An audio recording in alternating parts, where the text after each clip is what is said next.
জয় গুরু। ওং শ্রী পরমাত্মনে নমঃ। শ্রী শ্রী গুরু ঔরঙ্গ জয়ত। সকলকে জানাই শুভেচ্ছা এবং যথাস্থানে প্রণাম জানাই। শ্রীমদ্ ভগবত গীতা ষষ্ঠ অধ্যায় ধ্যানযোগ। এই অধ্যায়ের 33 সংখ্যক শ্লোকে অর্জুন বললেন, হে মধুসূদন, আপনি এই যে সমত্বরূপ যে যোগের কথা বললেন, এটি যথেষ্টই একটি জটিল ব্যাপার। অর্থাৎ অর্জুন বললেন যে এই সমত্বরূপ যোগ অনুশীলন এবং তাতে সিদ্ধিলাভ এক জটিল বিষয়। এবার 34 সংখ্যক শ্লোক।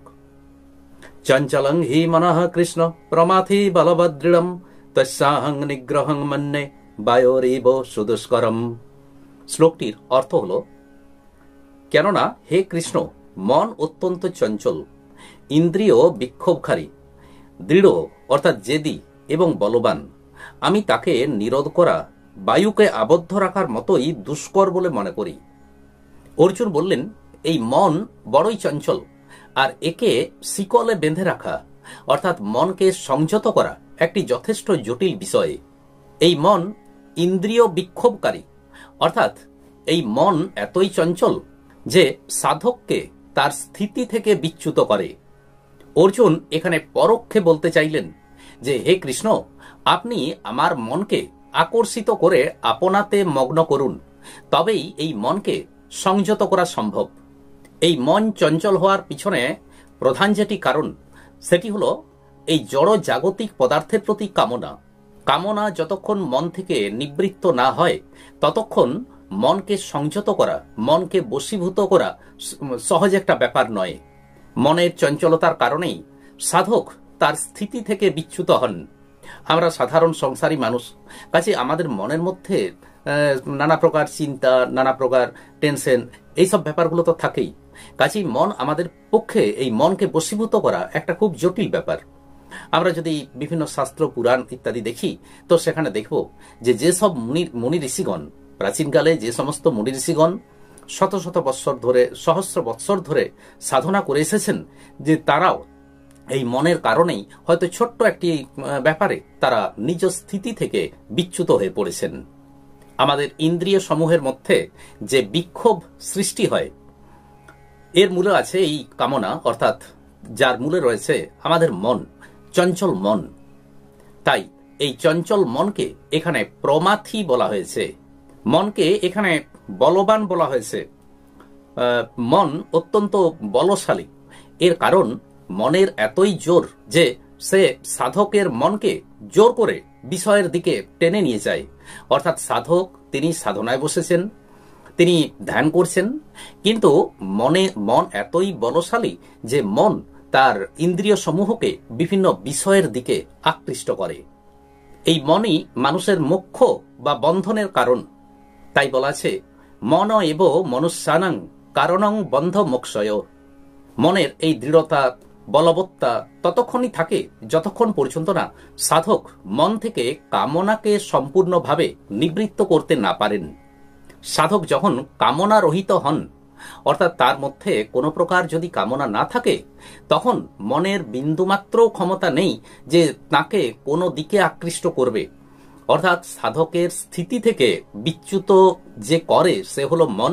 কিন্তু সাধক যদি একবার কামনারহিত হয়ে পড়েন, সমস্ত প্রকার কামনাকে বিসর্জন দিতে পারেন, তখন মনের মধ্যে আর কোনো ক্ষমতা থাকে না যে সাধককে বিচ্যুত করতে পারবে।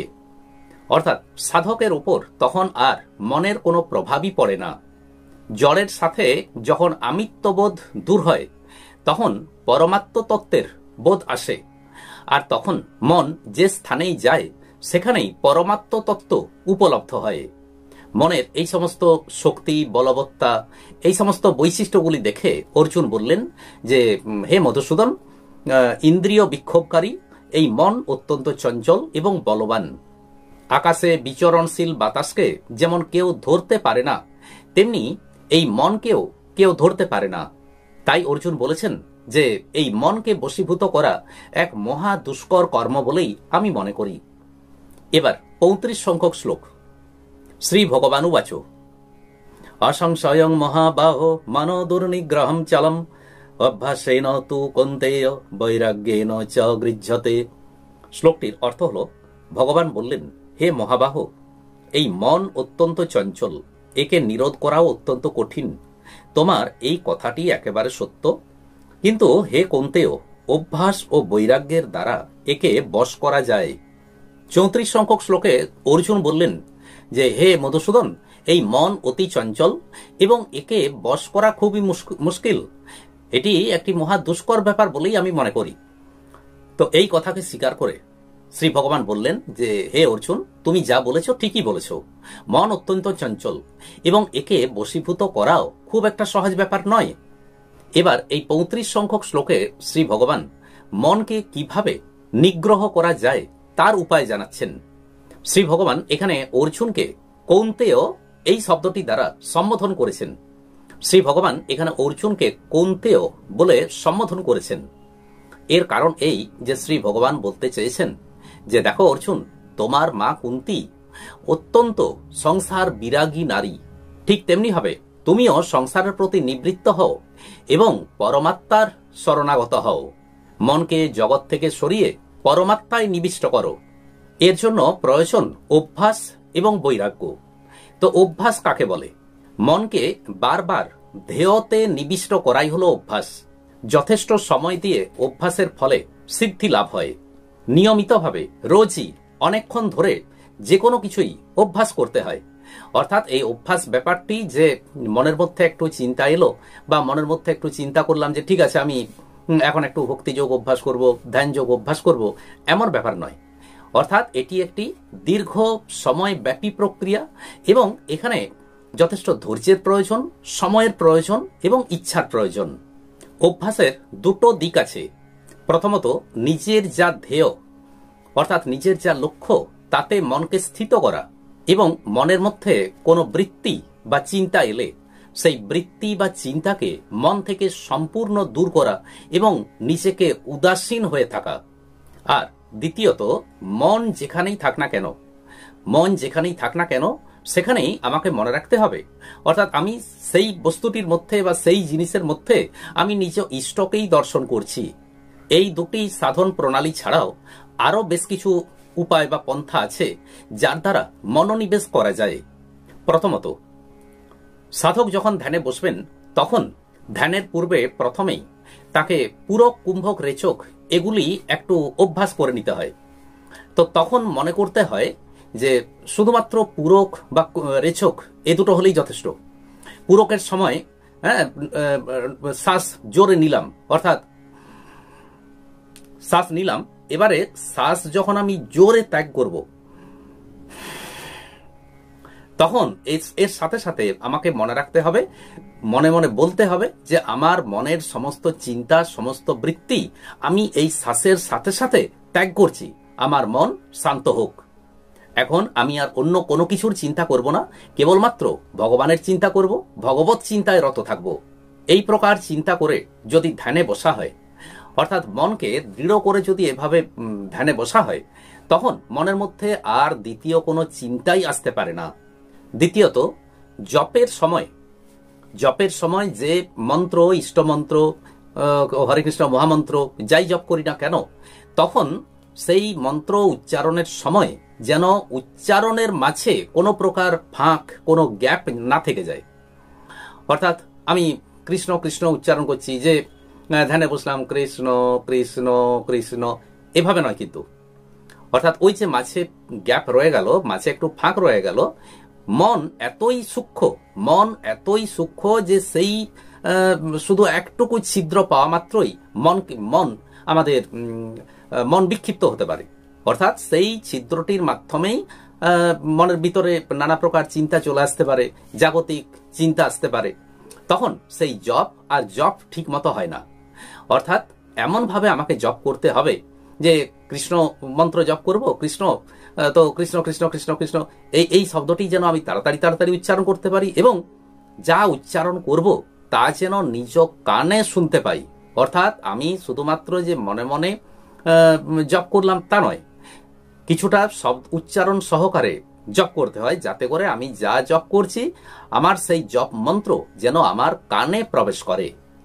তৃতীয়ত, জপের সময় যতবার জপ করব, সাধারণ ক্ষেত্রে আমরা আঙ্গুল গুনে কতবার জপ করলাম সেটি আমরা মনে রাখি, কিংবা মালা গুনে আমরা সেই জপের সংখ্যাকে মনে রাখি, কিন্তু তা নয়।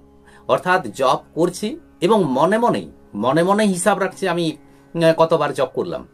তো এইভাবে মনকে যদি একদিকে আমি নাম জপও করছি এবং সাথে সাথে সেই জপের সংখ্যাও মনে রাখছি, তখন আর মনের মধ্যে অন্য কোনো চিন্তা আসতে পারে না, কেবল ভগবত চিন্তাতেই মন নিবিষ্ট হয়ে পড়ে। চতুর্থত, মনকে স্থিত করার আরো একটি সহজ একটি ব্যাপার, যে আমি মনে মনে কৃষ্ণ কৃষ্ণ কৃষ্ণ কৃষ্ণ মন্ত্র জপ করছি, অর্থাৎ উচ্চারণ সহকারে, যাতে করে আমি কানে শুনতে পাই সেইভাবে আমি কৃষ্ণ মন্ত্র জপ করছি। কিন্তু পাশাপাশি আমাকে মনে রাখতে হবে, এই যে আমি কৃষ্ণ কৃষ্ণ কৃষ্ণ কৃষ্ণ জপ করলাম, মনের ভিতরে আমি যেন আমার অন্তর মনে আমি যেন কৃষ্ণের পাশাপাশি রাম মন্ত্র আমি যেন জপ করছি। অর্থাৎ মুখে উচ্চারণ করছি, মুখে উচ্চারণ করে জপ করছি কৃষ্ণ কৃষ্ণ কৃষ্ণ কৃষ্ণ। এই কৃষ্ণ এবং আরেক কৃষ্ণ, এই দুটো শব্দের মাঝে আমি আমার অন্তরের মন দিয়ে আমি যেন মাঝে মাঝে একবার করে রাম নাম জপ করছি। অর্থাৎ 4 বার যদি আমি কৃষ্ণ নাম জপ করি, তাহলে পাশাপাশি 4 বার আমার মনের অন্তরে রাম নামও জপ হয়ে যায়। এতে আমাদের মন অতি সহজেই স্থিত হয়। পঞ্চমত, যারা সঙ্গীত শেখেন বা ক্লাসিক্যাল মিউজিক জানেন, শেখেন, তারা যদি বিভিন্ন রকমের রাগ রাগিনীকে কেন্দ্র করে সেই সুরে বিভিন্ন তান, বিভিন্ন লয়ে ভগবানের নাম, ভগবানের মন্ত্র জপ করেন, এটি মনকে স্থির করার, অর্থাৎ মনের মধ্যে স্থিরতা আনার এটি একটি সহজ একটি উপায়। পঞ্চমত, ধ্যানে বসার পর কিছুক্ষণ যদি আমরা শ্রী ভগবানের চরণ থেকে মুকুট পর্যন্ত আর মুকুট থেকে চরণ পর্যন্ত আমি মনের মধ্যে আমি যদি সেটিকে অনুমান করি বা আমি সেটিকে দর্শন করি, অর্থাৎ মনের ভিতরে দর্শন করি, এবং সেই চিন্তাতে আমি যদি আমার মনকে নিবিষ্ট করে রাখি, তখন মন অতি সহজেই স্থির হয়ে যায়। এখন এই অভ্যাসের জন্য যেটি প্রধান প্রয়োজন সেটি হলো বৈরাগ্য। অর্থাৎ আমি অভ্যাস করার জন্য, ধ্যানযোগ অভ্যাস করার জন্য, জপ করার জন্য, জপ অভ্যাসের জন্য আমি ধ্যানে বসলাম, কিন্তু আমার মনের মধ্যে যদি সাংসারিক চিন্তা, জাগতিক চিন্তা মনের মধ্যে ঘুরঘুর করতে লাগলো, তো তাহলে না হলো জপ আর সময়টাই বৃথা যায়। অর্থাৎ সেই সময়টাতে আমি যদি সাংসারিক কাজই করতাম, তাহলে হয়তো সেই কাজটা আমার পুরোপুরি করা হয়েই যেত। তো কাজেই জপের সময় যখন জপে বসলাম, ধ্যানে বসলাম, তখন যেন মনের মধ্যে আর 5টা চিন্তা না আসে। আর আমার যদি কোনো কাজ বাকি পড়েই থাকে, সেই কাজটা যদি আমি কমপ্লিট করে রাখি বা কমপ্লিট করে নিই, তারপরে যদি আমি জপে বসি, ধ্যানে বসি, তখন সেই মনের মধ্যে ওই চিন্তাটি, অর্থাৎ ওই যে কাজটা আমার বাকি রয়ে গেল, এই চিন্তাটি কিন্তু তখন মনের মধ্যে আর আসে না। এখন এই বৈরাগ্য লাভেরও, অর্থাৎ বৈরাগ্য লাভ করারও কিছু অভ্যাস প্রয়োজন। তার জন্য আমাদেরকে নিজেদেরকে বুঝতে হবে যে প্রথমত এই জগৎ পরিবর্তনশীল। তো এখন আমি যে জগতে আছি, আধ ঘন্টা পরে যে জগতে থাকবো, সেই জগৎটি কিন্তু আগের আধ ঘন্টার আগের জগৎটি নয়। জগৎ আমাদের সঙ্গে নেই, আর আমরাও জগতের সঙ্গে নেই। দ্বিতীয়ত, আত্মীয় স্বজন, কুটুম্ব, পাড়াপড়শির সকলকে যথাসাধ্য তাদের সেবা করা, তাদের দেখাশোনা করা, এগুলো করা প্রয়োজন। কিন্তু তার বিনিময়ে যাতে আমি এটি চাই বা আমাকেও কেউ সেবা করুক, এই ধরনের মনোভাব যেন মনের মধ্যে না আসে। এই পাবার আশা ত্যাগ করতে পারলেই মনের মধ্যে বৈরাগ্য আসে। তৃতীয়ত, এই জগতের প্রতি, জড় জাগতিক বস্তুর প্রতি আমাদের যে দেশ আসক্তি, এই আসক্তিকে যদি আমরা কোনো প্রকারে দূর করতে পারি, তাহলে আপনা আপনি মনের মধ্যে বৈরাগ্য চলে আসে। আজ এই পর্যন্তই। পরের দিন পরে পাঠ ও আলোচনা নিয়ে আসবো। আসুন এবার শ্রী ভগবানের মহামন্ত্র জপ করি। হরে কৃষ্ণ কৃষ্ণ কৃষ্ণ হরে হরে, হরে রাম রাম রাম হরে হরে। নমস্কার।